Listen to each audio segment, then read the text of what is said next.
Welcome to the Questionistas podcast. I'm Thomas. And I'm Spencer. Quick disclaimer, this is for education and entertainment purposes. If you need help, please see a professional. We are not experts, nor do we give medical advice. Take our words with a gallon of salt. Hey, Thomas, what's the question today? The question is, how do I handle feedback to and from other people? Okay. So I don't like feedback.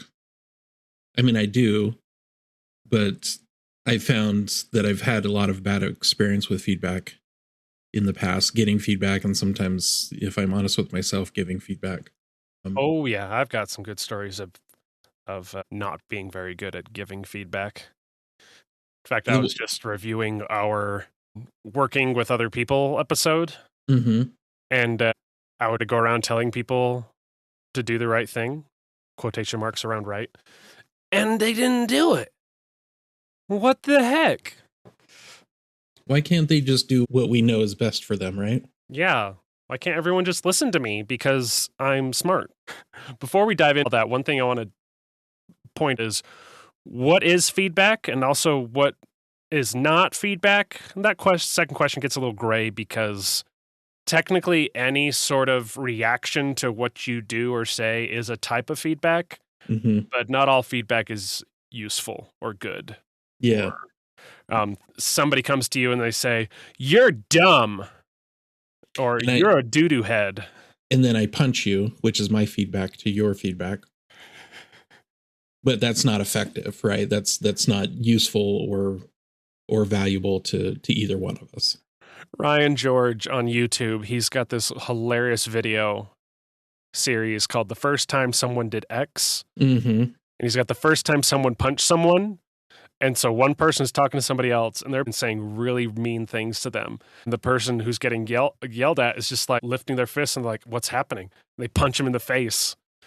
And the guy's like, "How? Why'd you do that?" And he's like, "Well, I didn't like the words coming out of your mouth, so I got my fist and I put it in the way of your mouth." So he's like, "Oh, well, I didn't like that." And he's like, "Oh, well, good. I didn't like what you were saying." Which is a great example of technically feedback, but not the feedback that we want to encourage, right? No. I mean, maybe there are times where a punch is appropriate, but we're going to talk about the vast majority of times where a punch is not. Yeah. We're going to talk about some rules about giving and taking feedback. Not rules, but principles and guidelines. They're the same, just from the perspective of the person receiving the feedback or giving the feedback. We're going to talk about reality, like getting feedback from physics and nature in the next episode. That's a good idea. I almost had them in the same episode, and that was going to be way too much.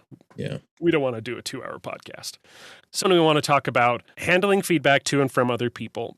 And first, we want to talk about taking feedback. I want to talk about effective versus ineffective or good and bad. I want to talk about how do we handle feedback without it destroying our self-confidence, because I've done that before. Yeah, I mean, I think that's one of the hardest things is you say, how can I improve? Here's my beautiful baby thing that's in my hand. And then you give me feedback and I say, yeah, there's no point. Why bother trying anymore, right? Don't quit your day job. Don't quit your day job. Oh. Which, again, probably not very effective feedback. But do you have any hard and fast rules, or how do you stop feedback from destroying the self-confidence that you have on a project? I think one of the first things, and I'm probably going to harp on this in this show, is you can only ever do the best you can do, not the best you can imagine yourself to do. So no matter how much you succeed at a certain endeavor, you can always do better the next time, but you can't necessarily have done better this time. So whatever feedback you get, whatever success you have, doesn't mean that you failed. I know the phrase, "you could have done better." Could you have? Maybe. But it's more important to get in the habit of doing things than it is to get in the habit of doing them right. The doing them better will come later. Yeah. And sometimes you'll get feedback, and it takes time and practice to tell the difference between different types of feedback. Some can be very subjective, some can be more objective. It depends on the field. Well, I think about that phrase, you could have done better. Well, that's very subjective according to who. Right? Like, what are we comparing it against? I mean, my daughter, I remember years ago, she was playing the piano, and she played for 3-6 months. And then she just came home just bawling one day, and she's like, I can't play like the piano guys. You know, these famous YouTube sensations of this guy with a cello and this dude with a piano, and they are making just beautiful music together. And he's like, she thought, I thought I could be able to do that. I should be able to do better than what I'm doing currently. You know, and it was very destroying to her self-confidence, and it was really hard to explain to her. Practice is the difference, not some objective betterness that or some magic inherent in your nature. Yeah, like it took them years and years and years of practice to be able to get to the point where they're at, and she, I think, just didn't realize that. She was a very young child. I don't blame her, but I want to believe that I think even as adults we can subversively say that same phrase, you could have done better than what you did. Like, well, according to who? According to the piano guys, or according to my capacities and capabilities? Right. Wow. How did we already, even without putting it in the outline, we got to talking about growth versus fixed mindset. The idea that you can grow and change. Your attributes are not fixed. You're not smart or dumb or creative. You can do things that help you be smarter, things that practice your creativity. Like, these are skills that can grow and change. And that's a very important thing to remember when taking and giving feedback, is yourself and the people you're talking to all have potential to be different. Mm-hmm. But that difference is for the future. For the past, like, what happened, whatever the reasons are. Yeah. One other thing I want to point out real quickly that we did not put in the outline as well is feedback from you to you.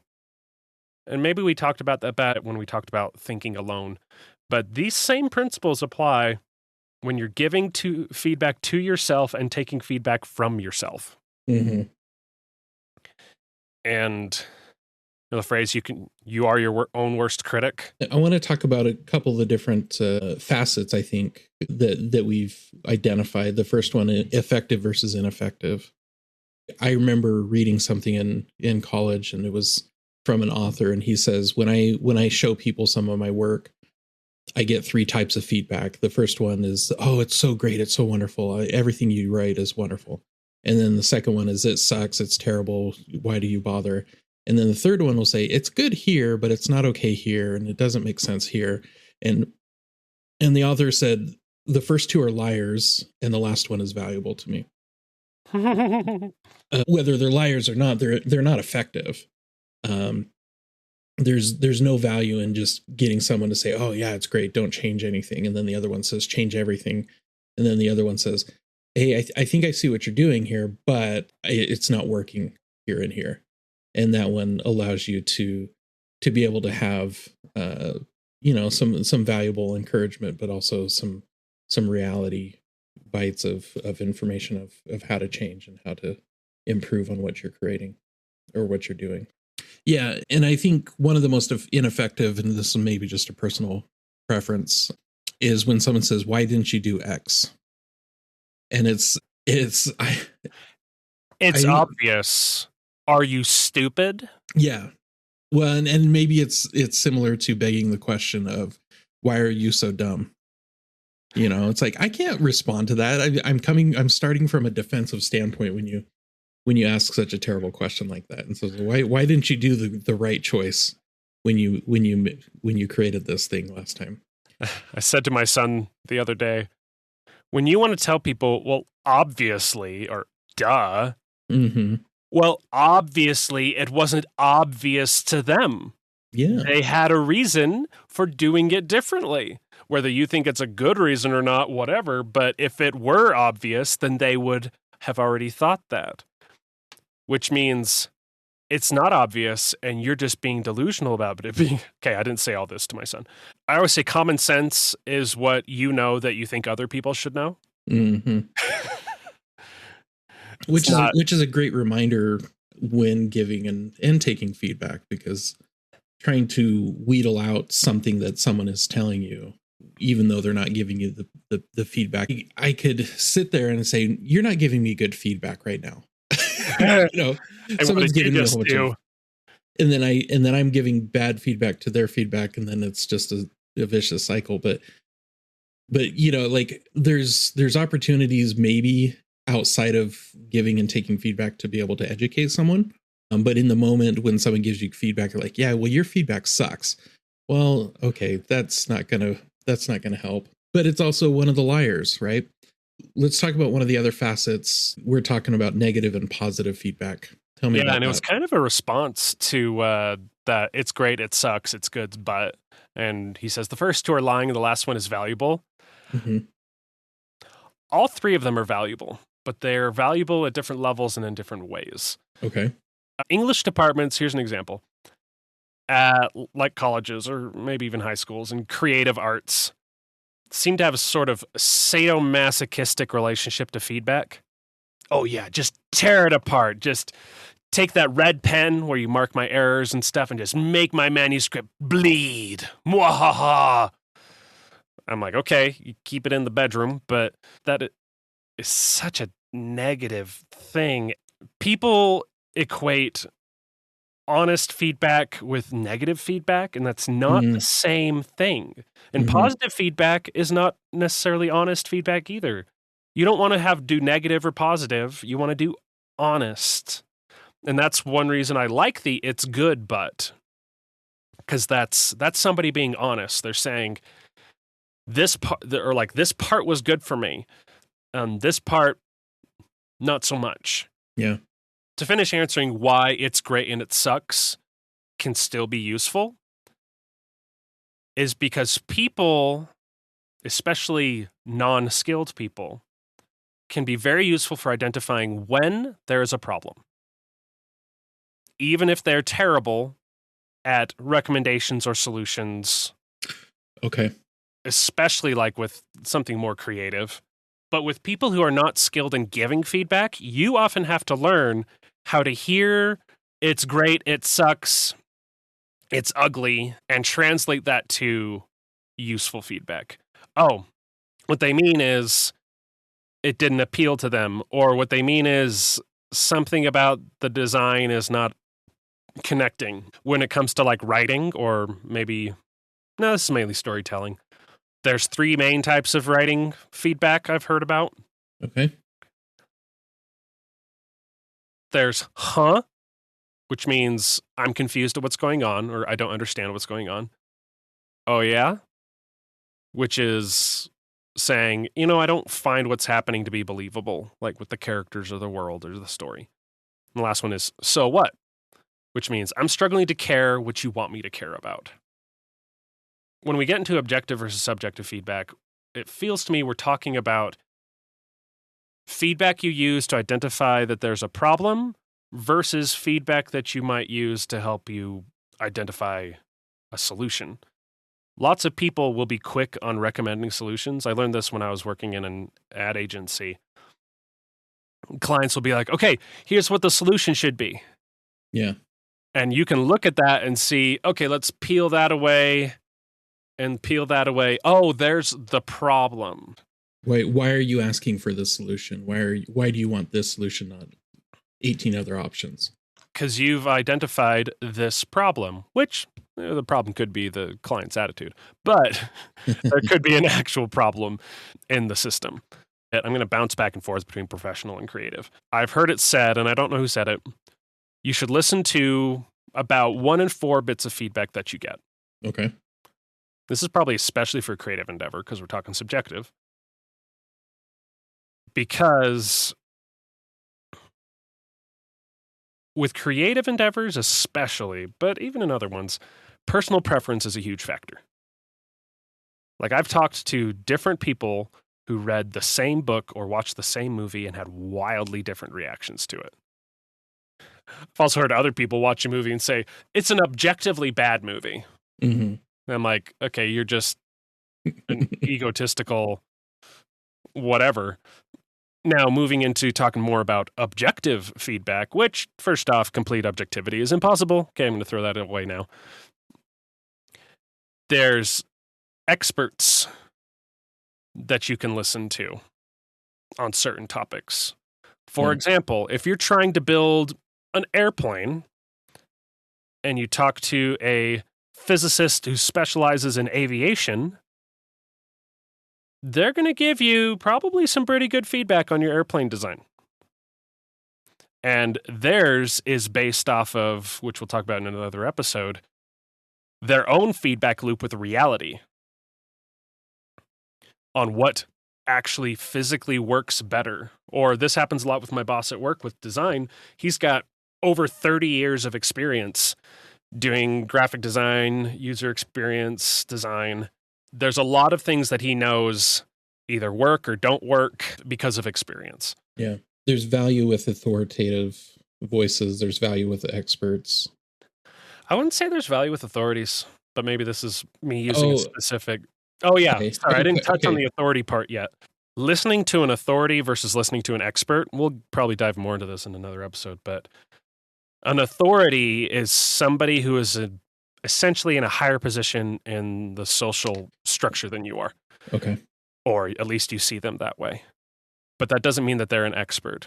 In fact, the best way to take advantage of experts is to look at what the experts mostly agree on. And the biggest way to be fooled by an expert is when an expert starts talking about something outside of their expertise. They're trying to become an authority on something that they don't know much about. Okay. But they think like, oh yeah, I'm an expert in this, so therefore I'm an expert in this. But really what they're doing is they're just transferring their authority. I like to say, listen to experts, ignore authority. Okay. Authority's irrelevant. Pulling the authority card when giving feedback.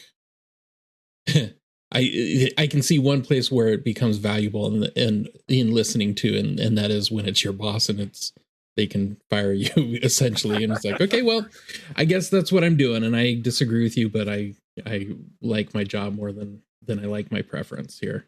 This is almost based in reality as well. My boss has had to have time where we're all discussing some way of designing something. And he says, we're out of time.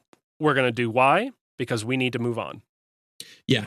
And I think that one, I wish leaders were more honest with themselves or with their team when it comes with that type of feedback, where it's like, we could do the right thing, but we need to do the fast thing here. And the right thing is to do something fast and not overthink this or not spend more time on it. That's something I learned at small companies or startups or whatever, is that sometimes you just need to get the thing out and keep moving. Yeah. I want to touch on something for my professional career within product management, but I think this extends to creative endeavors and professional endeavors as well, which in product management, someone said that the most important thing you can do is to be the champion for the problem, not the solution. Tell me more about that. Yeah. Too often the product manager says, hey, we've got this great idea and it's going to make us a whole bunch of money. I've worked with doctors. I've worked with software. I've worked with quite a few different, usually around software, because that's the solution that we're utilizing. But I've worked in different industries where, as long as we recognize the problem at its core, and I say this, really what we're trying to solve is this, and then relying on a team of experts, that will come up with the right solution, and saying, okay, well, you've got an idea. Will that solve this problem? And so championing the problem and making sure that the problem is first and foremost allows the team to be able to function correctly, and allows you to maintain the vision of you're trying to solve for X. And so, because sometimes we can all, even the people giving you feedback, can get stuck on solutions, but you can still benefit from whatever they're saying by seeing what the problem is. And you can be, if you're in this position on your team, you can be a boon for the team by helping everybody focus on, okay, remember, here's the problem that we're trying to solve, which can be solved in multiple ways. So before we get consumed with, executing a particular solution, considering all of our factors, let's pick what we think is the best solution right now. Yeah. Which I want to reiterate, in a creative space, the problem may be, I'm going to create this piece of artwork and I'm going to put it in the middle of a studio or a museum. And I want it, and I want it to communicate, but sorry, that sound that wasn't a suspicious sound. That was a terrified sound. Oh, okay. It sounded like I was going, meh. No, I was going, ah. I've done this just because that was my undergrad, was creating artwork. And all the time I wanted to communicate or convey this feeling, the sense of dread or the sense of excitement or whatever emotion or thoughts I wanted to evoke. And I would stick it in the middle of a room and I'd say, okay, go. And the rest of the colleagues would say, I'm confused. It's not conveying what you want it to convey. Oh yeah, I don't find that believable. I don't believe that what you're using is conveying that. And then so what? I really don't care about this. It's not compelling to me. I think all three of those are very valuable in a creative space. And I if I think hard enough, it should be in a professional space as well, where, as long as I can maintain that problem, and that problem is I'm trying to convey X, I'm trying to convey this emotion or this thought or this feeling within others, when creating this. And so when they give me the feedback and they're like, I don't like it, I'm like, well, what do you not like about it? I don't care that you don't like it. And one of my favorite, you're almost training through good questions. You're kind of training them in how to give you better feedback. Oh, sure. But sometimes the feedback always has to start with, I don't like it. And, and I remember I worked with an artist. We did this really cool installation up at a university, where he just one day, he was just like, one day I took these pictures and they were dark. It was a pathway in the middle of the woods and it was dark and ominous.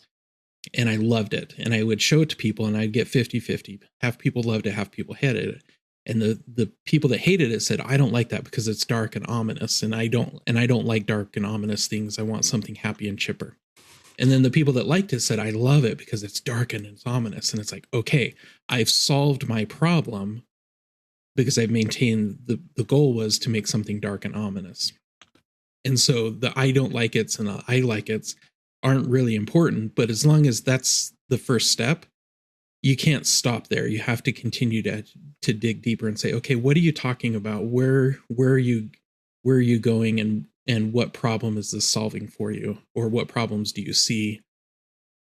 And that's where the subjectivity comes into things, which is the facet that we've been talking about for a little bit. Nothing really is objective, and there's a lot of subjectiveness, and trying to pull out that subjectiveness. To summarize, honestly, the most objective feedback is that subjective feedback in a way. Yeah. Because they're saying, if they say, I'm confused, they're technically being subjective about their feelings, but since what they're talking about is their feelings, that's an objective fact. Yeah. The objective thing is they were confused. They also said that's bad. Now we're getting into subjective. Yeah.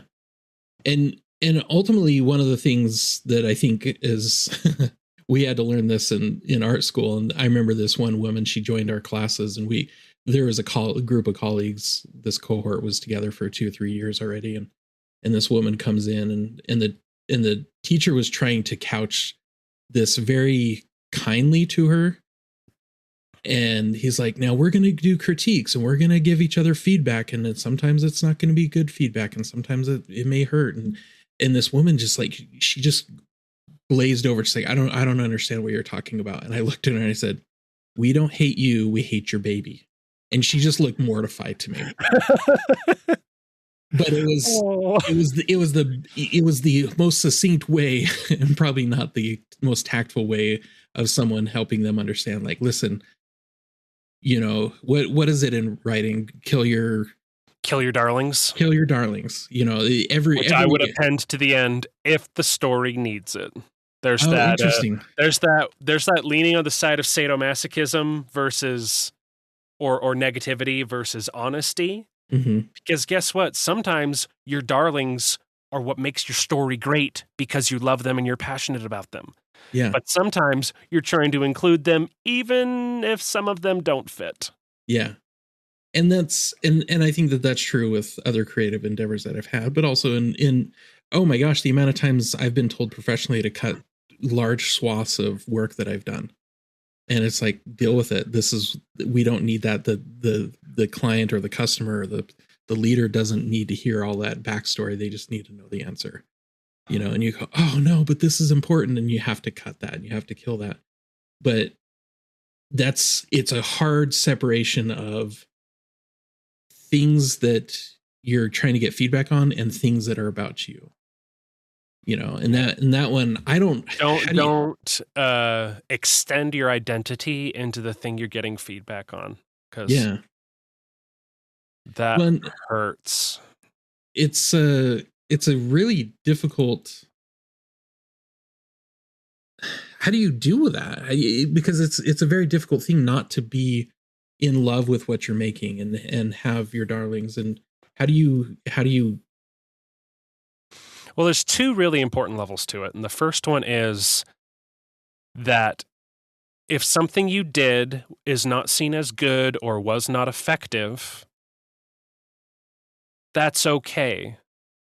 I want to do an episode someday about mistakes aren't bad. Okay. Something that is bad isn't bad. It just is. So that's the first part. The second part is there's a lot of things that you identify as part of you that really aren't or really don't have to be. Like, take people who are obsessed with sports teams and somebody says, your sports team sucks. And you take that with the same emotional level of, you suck. Yeah. How dare you talk about me in that terrible way? Or heck, even, I don't believe in your religion anymore that we both used to be a part of. Mm-hmm. Whoa, bro! You just said that part of my identity is false. Yeah. Even though they're talking about themselves and their subjective religious perspective. Yeah. There's a lot of suffering that happens because I keep touching on topics for other episodes, because we project our identity.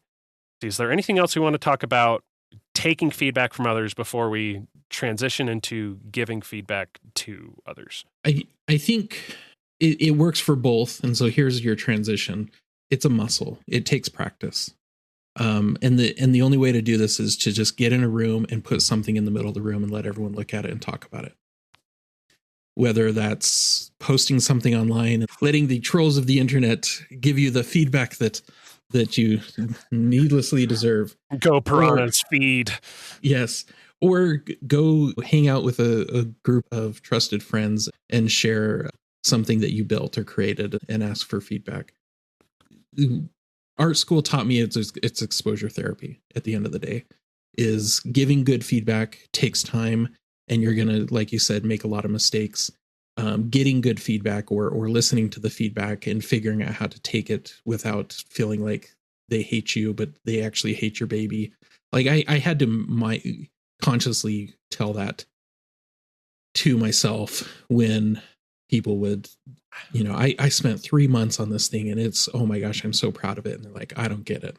This doesn't make sense. It's, you know, I was like, what were you thinking? Did you really waste 3 months doing this? And it's like, wow, okay, you suck. But what was the problem behind what they're saying? You know, and sometimes it required me to dig a little deeper and look past the jabs. And it's that exposure therapy that it just takes time and it takes practice, and you just got to get exposed to it somehow. Yeah. Awesome. I love that. So kind of giving transitioning feedback. into giving feedback. Yeah. And there's a reason that we said that a lot of things overlap. Up to this point, we've talked about your conscious processing of feedback given to you. Now, when we're going to talk about giving feedback to other people, we're going to do a bit of a focus on the subconscious biases and fallacies that kick in when you're not only giving feedback, but when you're getting feedback. These are things that you'll also want to be aware of affecting you at the subconscious level. Because again, very important thing, when you're reacting to the world, the intuitive subconscious has an immediate reaction, and it'll deliver some kind of message to your conscious mind sometimes. And then your conscious reason has a chance to do things after that, or to just try to justify the feelings that it just got. These are things you're going to want to be aware of when you're giving and taking feedback. Now, most important question here, essentially, when you're giving somebody feedback, that is you wanting to influence what someone does. Mm-hmm. The important thing here is, do you want to be right or do you want to be effective? And what does effective mean? Do you want to be helpful? Do you want to be encouraging? Do you want to be... Let's say you have a goal of helping your coworkers develop a healthy relationship with their coworkers so that they don't get overwhelmed. Like, I've got a designer on my team. She sometimes gets overwhelmed by requests from other people. Sure. And she's done a lot of this herself, but I've had a few chances to talk through some situations with her and offer some advice on how to make it okay. They keep spontaneously giving you stuff. If you immediately say, stop spontaneously giving me things, that's not necessarily going to work. But if you say, here's the process that I prefer you give things to me in, put it in this system, put it in this queue, and then let's have a meeting to talk about it. Yeah. You can tell that you're being effective because her relationship with those coworkers, partially because of the advice I was giving, started to improve. And their stress level started to go down. The other thing is, you can go onto Facebook and you can find 1,000 people who think they want to be effective, but really just want to be right. They argue, they debate, they degrade, they condescend to people on the other side of issues than them, and they think, I'm being a good activist and I'm changing things. Mm-hmm. Or they fawn. I think the opposite is they fawn and they placate and they, wow, you're so right. This is the best advice I've ever heard. You know, it's again, it's not as valuable. It's just as invaluable as destroying and bringing down. Right. So good example of this, going back to Facebook, is I would have arguments with my uncle on Facebook. Mm-hmm. He's dead, curse his heart. And I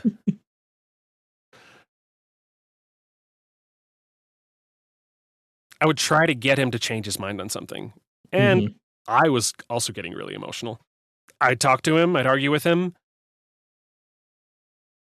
Was it effective? No. Did his behavior change? No. How did I feel? Pissed off.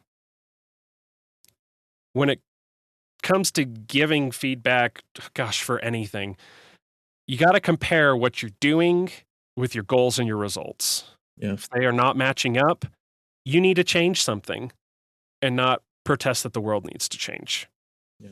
Okay. So we're going to have to do this rapid fire so that we can keep this within time, but we've got a whole bunch of biases here that make feedback worse or ineffective. The biggest driver behind most of these is you want to protect your agency, your opinion of yourself, your idea that you have the freedom to choose what you want, and that you're the boss of yourself. So there's a bunch of these things that kick in, and there's whole research on a bunch of them. But I'm going to kind of...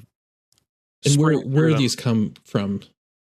Oh, yeah. These come from cognitive science research. I've compiled a bunch of them into a list, and this is just a handful from one section. Okay. of the book or the website or whatever it is going to be I'm trying to put together. This part has to do with my opinions are important. So there's reactance bias. That is the tendency to rebel against direction from others in order to feel a sense of personal agency. There's the boomerang effect. When attempting to change someone's beliefs or behaviors, instead strengthens those things. There's the rejection of instruction. Rejecting direction from others because of distrust, rebelliousness, or perceived superiority. Mm-hmm. There's this hierarchical relationship establishment that can get in the way of you hearing good feedback. Yeah. There's the backfire effect. This is probably the biggest one. You tend to defensively solidify your beliefs when presented with disproving evidence. So somebody says, hey, here's something, a fact or evidence or study that shows that you're wrong. The same part of your brain that kicks in when you're being physically attacked kicks in. You're like, okay, I'm putting up my walls. I'm gonna argue this until I'm blue in the face. That one's so huge, and it's so subconscious. Mm-hmm. All of these reasons you're coming up with for why the other person is a frickin' idiot is not coming from logic, but it's coming from a desire to feel smart, to feel important. Yeah. And so you're not using rationality, you're rationalizing. And that's why you can't just look at your emotions or just look at your logic. You have to look at your behavior and how it works. A few more of these. Recommendation fallacy. This one's fun. You believed that your recommendation was a decision when serving as an advisor to a decision maker. So that can happen when you're like working with a boss and you give some feedback and they're like, and they're like, okay, thank you for that. And then they do something else. Yeah. You look like you have out there. Go ahead. Yeah. I've got one personal experience where when I was in college and I'm making lots of decisions and I'm trying to find myself out, and I was talking with someone that was an old someone that I'd known for a long time, and they'd gone through college and they'd gone through and they gave me like 16 bits of advice, little nuggets of like, I'd recommend studying this way and I'd recommend doing this and recommend that and recommend this. And then what was interesting is all those recommendations were a chain of events leading up to, and that's why you should become a doctor, or that's why you should do this much bigger thing. And I remember like, whoa, you want me to do this big thing where each of your nuggets of recommendations were actually pretty valuable and really interesting. And then they made a leap. And then they made a leap to, and that's why you should be a doctor. And that's why you should not pursue the direction that you're going, whatever. I can't remember exactly what it was. And the other stuff was still useful though, right? It was. And it can be easy to throw out the whole thing because they gave you that extra conclusion. Yeah. And I was like, whoa, I don't want to go to that conclusion that you took me to, which was the ultimate recommendation. But it was like, they assumed that the decision had been made and thus I'm going to change my major. But I remember saying, I'm going to pause you just for a second. I said, I love you. I appreciate you. Your recommendations and your advice is very helpful, but I want you to understand that I may not use all that advice and I want you to be okay with that. They stopped giving me advice. They kind of stopped talking to me. And it was just like, you attacked their feeling of self-importance. I did. And I totally didn't mean to, but it was also, they're older than me. They're more experienced. There was a social hierarchy of I have the knowledge and I know what you will make you successful if you just do the following things. And I challenged that, and I didn't mean to, but at the same time, I want to say one of the few times I can be proud of myself that I set a boundary with that feedback saying, hey, thanks for the feedback, but I'm going to decide to do what I need to do with this. Which was probably for the person giving the feedback saw me as a recommendation fallacy where it's like, no, this is actually just healthy boundary making of like, I appreciate your feedback, but I'm not going to make the same decision as you. And so them boundary making is definitely an example of different goals that can conflict. Mm-hmm. For example, I want to have a good relationship with this person. Yes. I want my boundaries to be respected.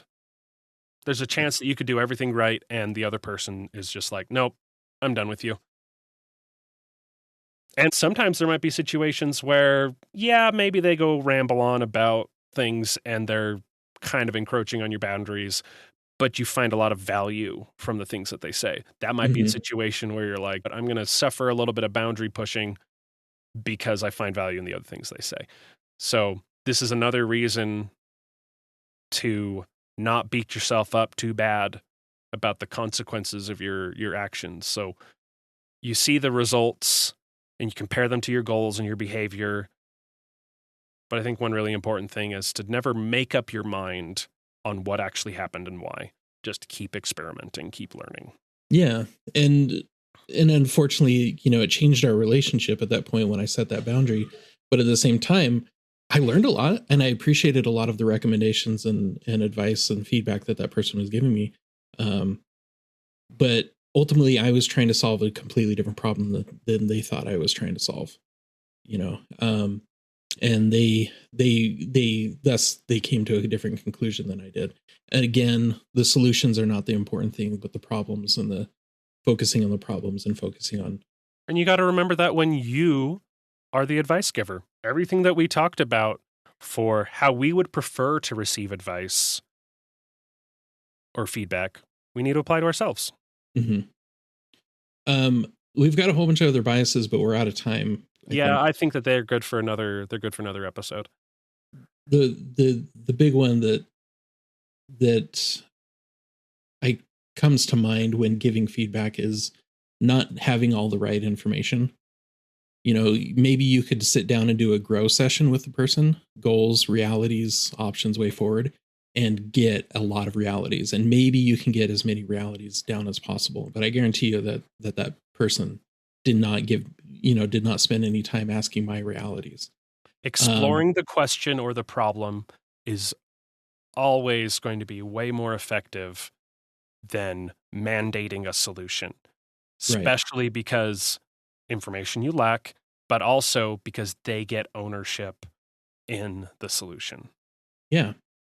And so ultimately giving that feedback without knowing all the information is going to leave you giving advice that ultimately is not going to be effective or helpful. And I'm conflating advice with feedback because those are different things, right? And I think where's the advice is not feedback bias. I'm sure that's one of your biases, right? Well, kind of similar was the recommendation fallacy. Yeah. Was when you give a recommendation to someone and you think it was a decision. Well, we got to continue this topic, and I think there's a lot more in feedback that we can discuss.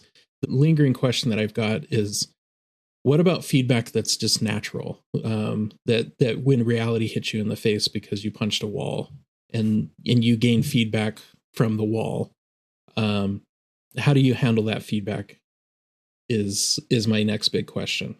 How do you actually learn from reality instead of hitting your head against the wall? Mm-hmm. Demanding it move. So thank you everybody for listening. Have a wonderful day and keep asking questions.